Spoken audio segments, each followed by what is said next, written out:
has a testimony that she's going to take it. While you're, I'm going to try to see, I might be able to get that video. Oh, okay, thank you. Just go ahead. Yeah, no, go ahead. Yeah. No, thank you, Dilsa. Hi everyone, I'm Lucia Rasso. I'm the community organizer at Sepa Mujer.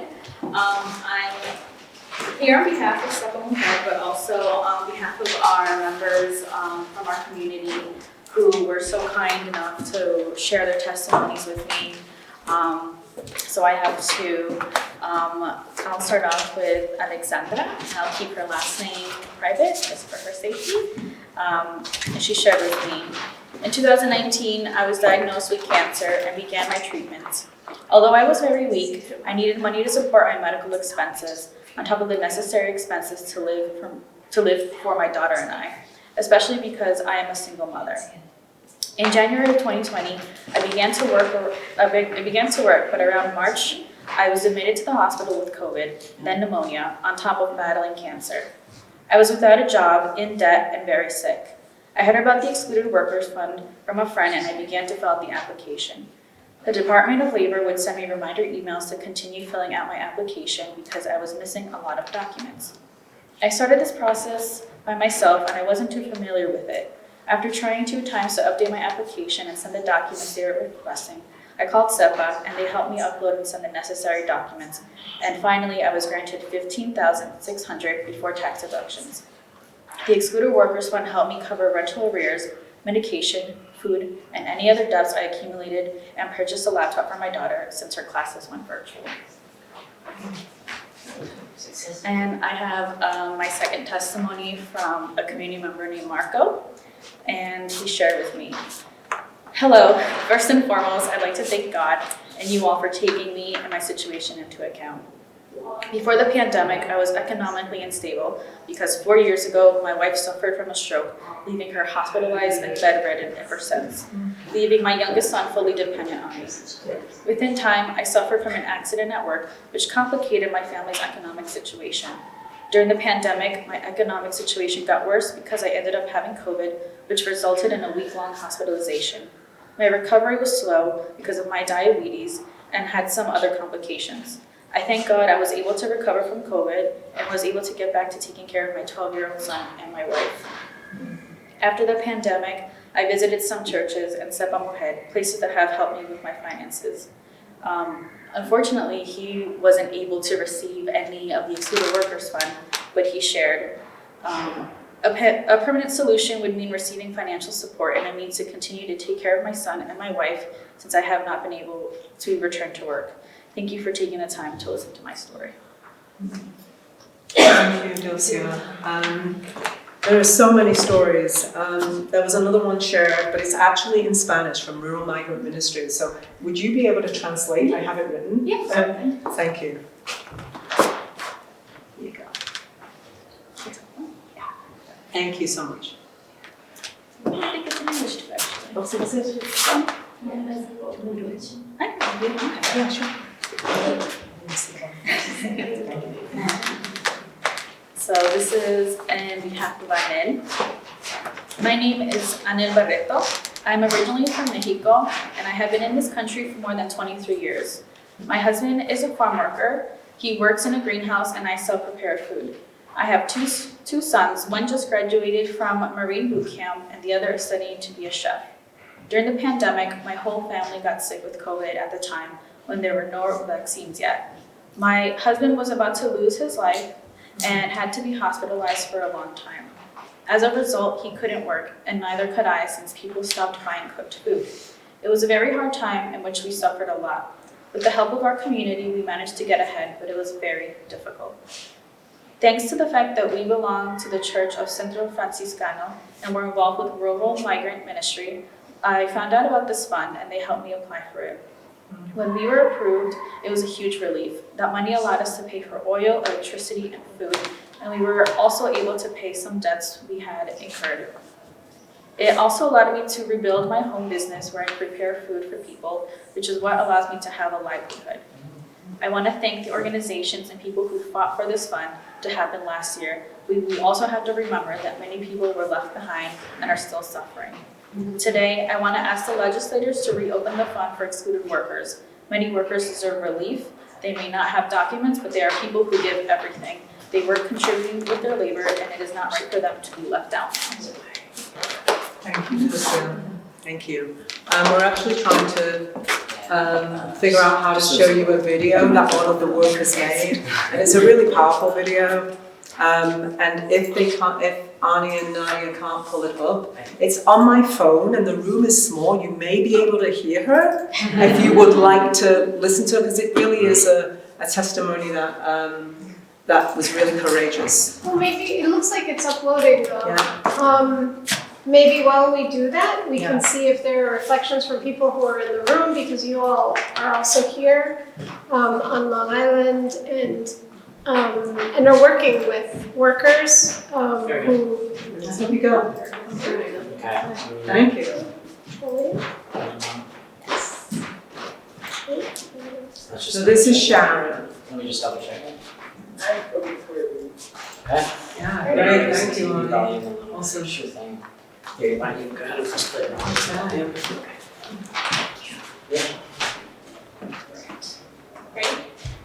Mm-hmm. Mm. I am one of the workers that benefited from the and then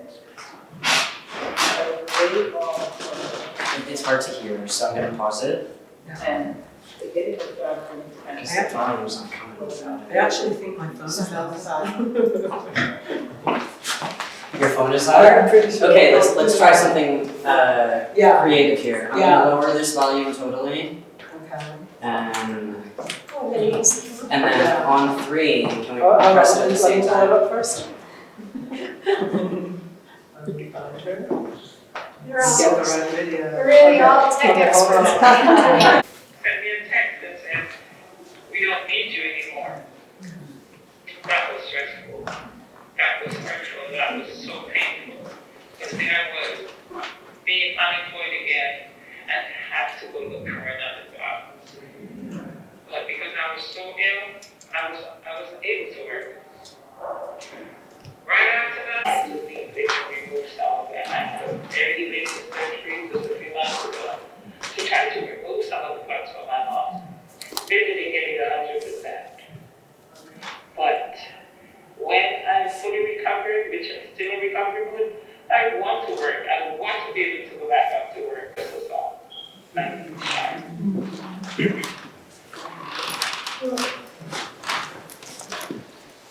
I'm glad it works. Yeah, I know too. Thank you. I hope you all could hear it.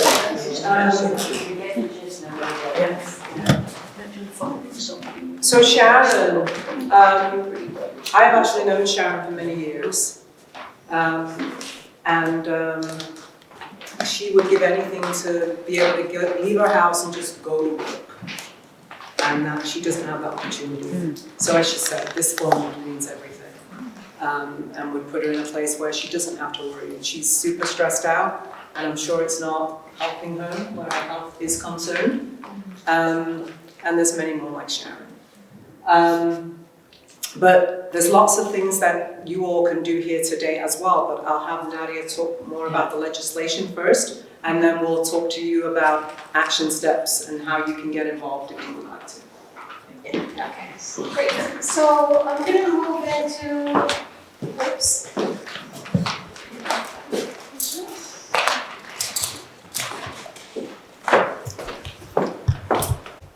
Last year, as we mentioned, actually was the first year for this particular legislation. We were fighting for both an expansion of the Pandemic Relief Fund and for the creation of this new alternative to unemployment insurance program.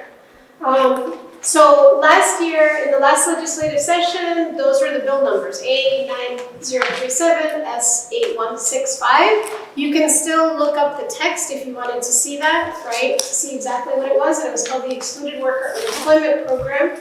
And the champions were Senator Jessica Ramos and Assemblymember Carenes Reyes.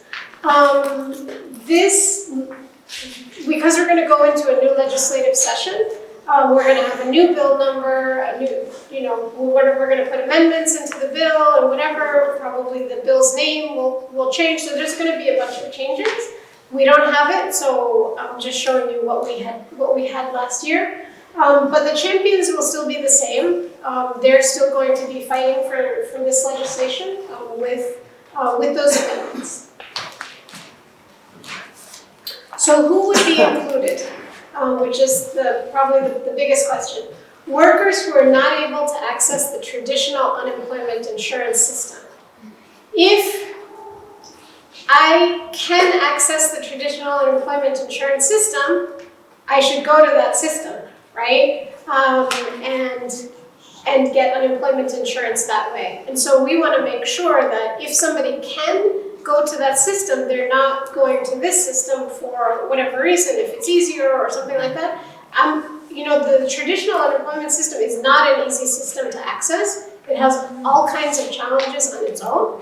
And so it's not sort of a miraculous, beautiful panacea, but we want to make sure that the workers who can go to unemployment insurance go to that, and the ones who can't are the ones who would be going to this new program, right? I would mention, by the way, that the amounts, for example, for unemployment insurance are low. I mentioned also that it's not easy to access. They were talking about, or I think it was Diane who was talking about remote access, trying to get through to them on their telephone line. Like, there's a whole bunch of issues with unemployment. But anyway, who would be eligible? Okay. Freelancers and self-employed workers. I put in some examples. Street vendors, writers, photographers. So this is, not usually what you think of, but freelancers are not able to access unemployment insurance because they're generally considered independent contractors. And so, they can't. Street vendors, how are you going to access unemployment insurance, right? There's no way for them to do it. And so this creates a category where they would be able to show certain kinds of proof. And then, so for example, let's say you're a street vendor who is selling, hot dogs, right, in Manhattan.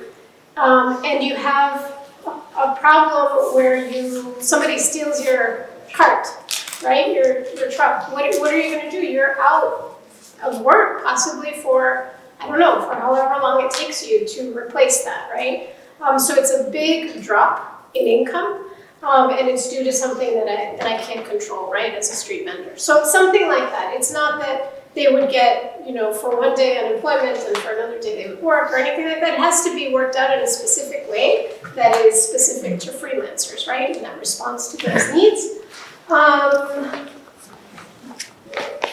With freelancers, the other thing that's important to mention is that there are workers who are misclassified, who are not freelancers, who are not independent contractors, and yet their employer is telling them, oh, I'm not your employee, I'm not your employer, you're an independent contractor, right? But they really are, and they really should be able to access the unemployment system. And so the idea is that those workers who are misclassified should go to the unemployment insurance system. And there are recently there have been some good legal wins where, for example, Uber drivers are able to access unemployment insurance, right? Which Uber says, well, you're independent contractors, but they're not, right? There's control by the corporation over their labor. And so they are able to, they just basically have to fight for it, right? So, as I said, it's targeted to the truly self-employed workers. Domestic workers and day laborers paid in cash. And this is in there even if they're not undocumented. Because for a domestic worker, right, the question of how are you going to prove how many weeks you are working, how many hours you are working, you don't have pay stubs, you don't, right, there are a lot of barriers that make unemployment insurance just impractical, right? Same thing for a day laborer, and so we put in a certain section, some small employers where they're paid in cash would have the option of accessing this fund. Immigrants without work authorization, without work authorization. So that's where we're going back to the undocumented workers who could be working for a big company, right? Like a company that has 100 workers, but a few undocumented workers are there, and so they have a payroll, right? They have they can show that they've been working, they can show for how long they've been working, but they're undocumented, and as undocumented workers, they cannot access traditional unemployment insurance. So they can use that same proof, but they would be accessing this fund. So those are basically, and we put in possibly others, because we're also trying to see, it's not something that is confirmed, the legislation is not written, but we're also trying to see other populations. So for example, workers who are coming out of incarceration, were recently released, maybe were working either before going into jail or prison, or workers who were working in prison, and obviously they don't recognize them as workers. They don't pay them even the minimum wage, much less allow for an employment insurance system. So if there are ways that we can integrate additional kinds of excluded workers, we're trying to figure out how to do that. I don't know, because like I said, we're still working on that part. Anything we should add here? I have a question. Okay. So Introduce yourself. I'm Ashley Salsa from Educational Environmental Medicine of Florida. I have a question. So coming from the healthcare sector, we find that sometimes workers that get injured on the job and sometimes are undocumented are hesitant about applying for workers' compensation because sometimes they don't know about their rights, or sometimes they're hesitant because their immigration status. So how have you, from your experience, how have you found that some, I'm gonna say workers, because that's the population that we target, comfortable they are to apply for these type of benefits? That's a very good question. An example, workers' compensation, the estimate is that out of all workers, right, not just undocumented workers, all workers who have an accident or have some kind of an illness should be eligible for workers' compensation. I think it's only 20% who actually access the workers' compensation system. So there are definitely barriers for all workers.